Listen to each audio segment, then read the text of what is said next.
नमस्ते मित्रों, आज मैं आपको एक ऐसी प्रेरणादायक और धर्म से ओतप्रोत कथा सुनाने जा रहा हूँ जो न केवल आपके हृदय को स्पर्श करेगी बल्कि आपके जीवन में धर्म, नैतिकता और विवेक का प्रकाश भी फैलाएगी।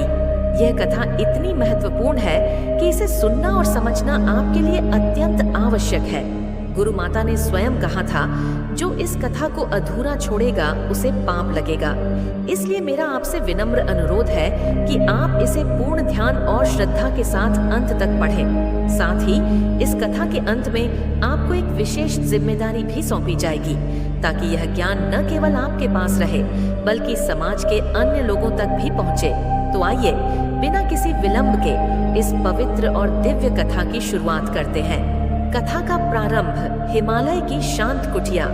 यह कहानी उस समय की है जब हिमालय की गोद में बर्फ से ढके पहाड़ों के बीच एक छोटी सी कुटिया में गुरु माता ध्यान मग्न बैठी थी। उनके केसरिया वस्त्र उनकी आध्यात्मिकता का प्रतीक थे और उनके चेहरे पर तेजस्विता ऐसी थी मानो सूर्य की किरणें उनके भीतर से प्रस्फुरित हो रही हो। उनकी आंखों में ज्ञान की गहनता थी जो हर प्रश्न का उत्तर देने में सक्षम थी। तभी उनका प्रिय शिष्य देवांग कंधे पर लकड़ियों का गट्ठर लिए कुटिया में प्रवेश करता है। उसने गुरु माता को प्रणाम किया और उनके सामने बैठ गया। गुरु माता ने स्नेहपूर्ण मुस्कान के साथ उसकी ओर देखा और कहा, आओ देवांग, तुम्हारी आंखों में आज कई प्रश्न नृत्य कर रहे हैं। बोलो, क्या जानना चाहते हो? देवांग ने हाथ जोड़कर विनम्रता से कहा, गुरु माता, आज मेरा मन किसी ऐसी कथा को सुनने का इच्छुक है जो मुझे जीवन का गहरा मर्म सिखाए। कृपया मुझे कोई विशेष कथा सुनाए। गुरु माता कुछ क्षणों के लिए शांत रही, फिर उन्होंने गंभीर स्वर में कहा, हाँ देवांग, आज मैं तुम्हें वह कथा सुनाऊंगी जिसमें धर्मराज युधिष्ठिर से कुछ ऐसे प्रश्न पूछे गए थे जिनका उत्तर उनके कोई भी भाई नहीं दे सका। ये कथा केवल मनोरंजन की नहीं बल्कि जीवन की गहरी सीख देने वाली है। लेकिन एक शर्त है, ये कथा तुम्हें अंत तक सुननी होगी। यदि तुम इसे अधूरा छोड़ोगे तो यह पाप के समान होगा। साथ ही तुम्हें वचन देना होगा कि इस कथा को सुनने के बाद तुम इसे कम से कम 10 अन्य लोगों तक पहुंचाओगे, ताकि धर्म और ज्ञान का यह प्रकाश औरों तक भी फैले। देवांग ने उत्साह और श्रद्धा के साथ वचन दिया, मैं इस कथा को पूर्ण ध्यान से सुनूंगा और इसे दूसरों तक भी पहुंचाऊंगा। गुरु माता ने संतुष्ट होकर कथा शुरू की। कथा युधिष्ठिर की धर्म परीक्षा। यह कथा उस समय की है जब पांडव अपने वनवास के कठिन दिनों से गुजर रहे थे। जंगल में भटकते हुए एक दिन भीषण गर्मी के कारण भीम, अर्जुन, नकुल और सहदेव प्यास से व्याकुल हो गए। उनकी प्यास इतनी तीव्र थी कि वे जल के बिना और अधिक नहीं चल सकते थे। युधिष्ठिर, जो अपने भाइयों के कष्ट को देखकर चिंतित थे, ने नकुल को जल की खोज में भेजा। नकुल, जो अपनी सुंदरता और बुद्धिमानी के लिए प्रसिद्ध थे, जंगल में भटकते हुए एक सुंदर तालाब पर पहुंचे। तालाब का जल इतना स्वच्छ और शीतल था कि नकुल का मन उसे तुरंत पीने को ललचा गया। जैसे ही नकुल ने तालाब से जल लेने के लिए अपने हाथ बढ़ाए, तभी तालाब से एक गूढ़ और गंभीर आवाज गूंजी, रुक जाओ नकुल, इस तालाब का जल पीने से पहले मेरे प्रश्नों का उत्तर दो। यदि तुम बिना उत्तर दिए जल ग्रहण करोगे तो तुम्हें मृत्यु का सामना करना पड़ेगा। नकुल, जो प्यास से व्याकुल थे, ने इस आवाज को अनसुना कर दिया। उन्होंने सोचा कि यह कोई भ्रम है और जल पी लिया। तत्क्षण वे मूर्छित होकर भूमि पर गिर पड़े। जब नकुल काफी देर तक नहीं लौटे तो युधिष्ठिर ने सहदेव को भेजा। सहदेव भी उसी तालाब पर पहुंचे। उन्होंने अपने भाई नकुल को भूमि पर पड़ा देखा, लेकिन प्यास के मारे वे भी उस गूढ़ आवाज को अनदेखा कर जल पीने लगे। परिणाम स्वरूप वे भी मूर्छित हो गए। इसके बाद अर्जुन गए, जिन्हें अपने धनुर्विद्या पर बड़ा गर्व था। उन्होंने तालाब पर अपने दोनों भाइयों को मूर्छित देखा और यक्ष की आवाज सुनी, लेकिन अर्जुन ने भी उस आवाज को चुनौती दी और जल पी लिया। वे भी मूर्छित होकर गिर पड़े। अंत में बलशाली भीम गए। उन्होंने अपने तीनों भाइयों को देखा और यक्ष की चेतावनी को नजरअंदाज कर जल पी लिया। वे भी वहीं गिर गए। जब चारों भाई नहीं लौटे तो युधिष्ठिर स्वयं तालाब की ओर गए। वहां का दृश्य देखकर उनका हृदय दुख से भर गया। उनके चारों भाई भूमि पर मूर्छित पड़े थे और तालाब का जल शांत था, मानो कोई रहस्य छिपा हो। युधिष्ठिर ने मन ही मन प्रार्थना की और जल की ओर बढ़े। तभी वही गूढ़ आवाज फिर से गूंजी, रुक जाओ युधिष्ठिर, ये तालाब मेरा है। यदि तुम अपने भाइयों को जीवित देखना चाहते हो तो पहले मेरे प्रश्नों का उत्तर दो। युधिष्ठिर, जो धर्म के प्रतीक थे, ने विनम्रता के साथ कहा, मैं आपके प्रश्नों का उत्तर देने को तैयार हूँ, कृपया अपने प्रश्न पूछें। यक्ष के प्रश्न और युधिष्ठिर के उत्तर। तालाब से एक यक्ष प्रकट हुआ। उसका तेज ऐसा था मानो वह स्वयं कोई दैवीय शक्ति हो। यक्ष ने युधिष्ठिर की ओर देखा और कहा, तुम्हारी विनम्रता और धैर्य मुझे प्रभावित करते हैं। मैं तुम्हारी परीक्षा लूंगा। यदि तुम मेरे प्रश्नों के सही उत्तर दे सको तो तुम्हारे भाई जीवित हो जाएंगे। युधिष्ठिर ने सिर झुकाकर स्वीकृति दी। यक्ष ने प्रश्न शुरू किए। मैं अब प्रत्येक प्रश्न और युधिष्ठिर के उत्तर को विस्तार से समझाऊंगा ताकि इस कथा की गहराई स्पष्ट हो सके। पहला प्रश्न, धूप से कौन नहीं जलता? यक्ष ने पहला प्रश्न पूछा। इस संसार में ऐसा कौन है जो धूप में जलता नहीं? युधिष्ठिर ने शांत और गंभीर स्वर में उत्तर दिया, धैर्य। युधिष्ठिर का यह उत्तर गहरा और विचारणीय है। धूप यहाँ जीवन की कठिनाइयों और चुनौतियों का प्रतीक है। जो व्यक्ति धैर्य रखता है वह जीवन की कठिन परिस्थितियों में भी विचलित नहीं होता। धैर्य वह शक्ति है जो मनुष्य को संकटों से बचाती है और उसे स्थिर रखती है। युधिष्ठिर का यह उत्तर उनके जीवन के अनुभवों को दर्शाता है, क्योंकि पांडवों ने वनवास में अनेक कष्ट सहे परंतु धैर्य के साथ आगे बढ़े। दूसरा प्रश्न, मनुष्य का सबसे बड़ा शत्रु कौन है? यक्ष ने अगला प्रश्न पूछा। मनुष्य का सबसे बड़ा शत्रु कौन है जो उसे हर पल नष्ट करने की कोशिश करता है? युधिष्ठिर ने तुरंत उत्तर दिया, क्रोध। विस्तृत व्याख्या। क्रोध मनुष्य का सबसे बड़ा आंतरिक शत्रु है। यह वह अग्नि है जो मनुष्य की बुद्धि, विवेक और संबंधों को जला देती है।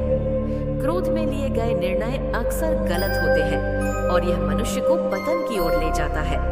युधिष्ठिर ने यह उत्तर इसलिए दिया क्योंकि वे स्वयं क्रोध को नियंत्रित करने में माहिर थे।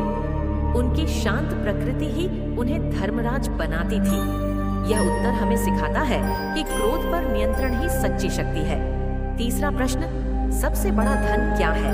यक्ष ने पूछा। इस संसार में सबसे बड़ा धन क्या है जिसे कोई छीन नहीं सकता? युधिष्ठिर ने उत्तर दिया, ज्ञान। विस्तृत व्याख्या। ज्ञान वह धन है जो नष्ट नहीं होता। धन, संपत्ति और वैभव क्षण भंगुर है, परंतु ज्ञान अमर है। यह मनुष्य को हर परिस्थिति में मार्ग दिखाता है। युधिष्ठिर ने यह उत्तर इसलिए दिया क्योंकि वे जानते थे कि ज्ञान ही वह शक्ति है जो मनुष्य को सही और गलत का भेद समझाती है। यह हमें सिखाता है कि हमें ज्ञान की खोज में हमेशा तत्पर रहना चाहिए। चौथा प्रश्न, धन से बड़ा क्या है? यक्ष ने अगला प्रश्न पूछा। यदि धन महत्वपूर्ण है तो उससे भी बड़ा क्या है? युधिष्ठिर ने उत्तर दिया, संतोष। विस्तृत व्याख्या। संतोष वह मानसिक स्थिति है जो मनुष्य को हर परिस्थिति में सुखी रखती है। धन की कोई सीमा नहीं होती और अधिक धन की लालसा मनुष्य को अशांत करती है, परंतु जो संतोषी है वह थोड़े में भी सुख पाता है। युधिष्ठिर का यह उत्तर हमें सिखाता है कि सच्चा सुख धन में नहीं बल्कि संतुष्टि में है। पांचवां प्रश्न, जीवन में सबसे बड़ा धर्म क्या है? यक्ष ने पूछा। जीवन का सबसे बड़ा धर्म क्या है जो हर मनुष्य को अपनाना चाहिए? युधिष्ठिर ने उत्तर दिया, अहिंसा। विस्तृत व्याख्या। अहिंसा केवल शारीरिक हिंसा से बचने का नाम नहीं है, बल्कि यह मन, वचन और कर्म से किसी को दुख न पहुंचाने की भावना है।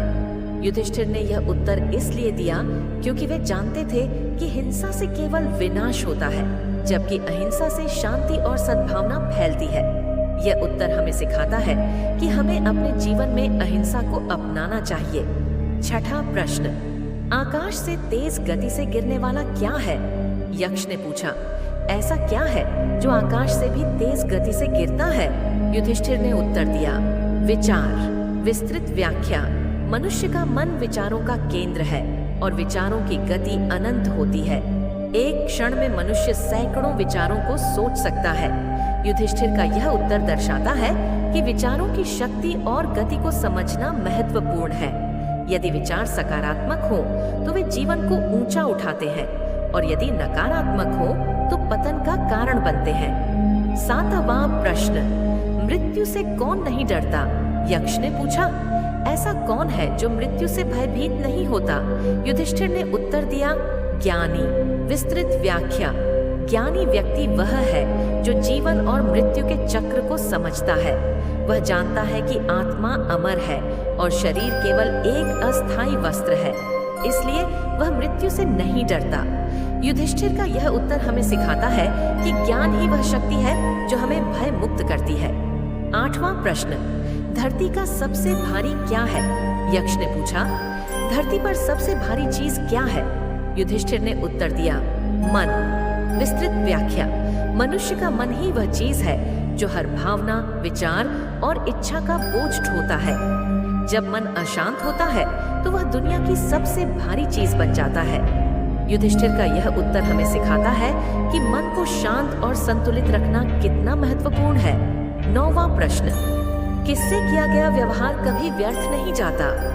यक्ष ने पूछा। ऐसा कौन है जिसके साथ किया गया अच्छा व्यवहार कभी व्यर्थ नहीं जाता?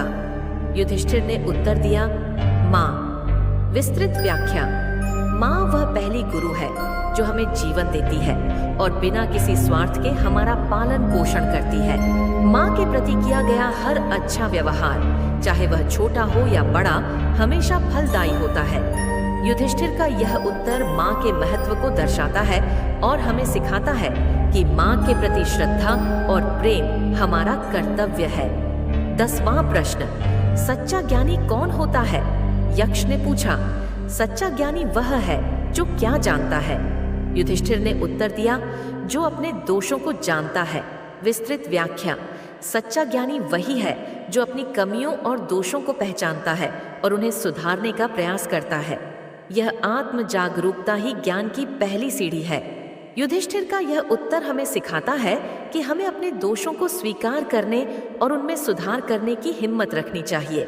अंतिम और सबसे कठिन प्रश्न, यक्ष युधिष्ठिर के उत्तरों से अत्यंत प्रभावित था। उसने अंतिम और सबसे कठिन प्रश्न पूछा, तुम्हारे चारों भाई मृत पड़े हैं, तुम इनमें से किसे पहले जीवित करना चाहोगे? युधिष्ठिर ने कुछ क्षण विचार किया और फिर दृढ़ स्वर में कहा, मैं नकुल को पहले जीवित करना चाहूंगा। यक्ष ने आश्चर्य से पूछा, तुम भीम और अर्जुन जैसे शक्तिशाली? युधिष्ठिर ने शांत और गंभीर स्वर में उत्तर दिया, नकुल को क्यों चुन रहे हो? 2 माताएं हैं, कुंती और माद्री। मैं और भीम कुंती के पुत्र हैं, जबकि नकुल और सहदेव माद्री के पुत्र हैं। यदि मैं भीम को जीवित करता तो कुंती के दोनों पुत्र जीवित रहते, लेकिन माद्री का कोई पुत्र जीवित न रहता। यह अन्याय होता। धर्म यह कहता है कि दोनों माताओं के पुत्रों को समान अवसर मिलना चाहिए। इसलिए मैं चाहता हूं कि नकुल जीवित हो ताकि माद्री का भी एक पुत्र जीवित रहे। यक्ष का असली रूप और आशीर्वाद। यक्ष युधिष्ठिर के इस उत्तर से अत्यंत प्रसन्न हुआ। उसने अपना असली रूप प्रकट किया। वह स्वयं धर्मराज थे, युधिष्ठिर के पिता। उन्होंने कहा, युधिष्ठिर, तुमने मेरी हर परीक्षा में धर्म का साथ नहीं छोड़ा। तुम्हारा विवेक, धैर्य और धर्म के प्रति निष्ठा अतुलनीय है। मैं तुम्हारी इस परीक्षा से प्रसन्न हूँ। यह कहकर धर्मराज ने अपने चारों पुत्रों नकुल, सहदेव, अर्जुन और भीम को जीवित कर दिया। धर्मराज ने युधिष्ठिर को आशीर्वाद देते हुए कहा, जो व्यक्ति धर्म से विचलित नहीं होता वही सच्चा राजा होता है। तुमने आज यह सिद्ध कर दिया कि तुम धर्मराज हो। इसके बाद उन्होंने युधिष्ठिर को धर्म का गहन पाठ पढ़ाया और अंत में कहा, धर्म ही जीवन का आधार है, इसे कभी मत छोड़ना। यह कहकर धर्मराज अंतर ध्यान हो गए।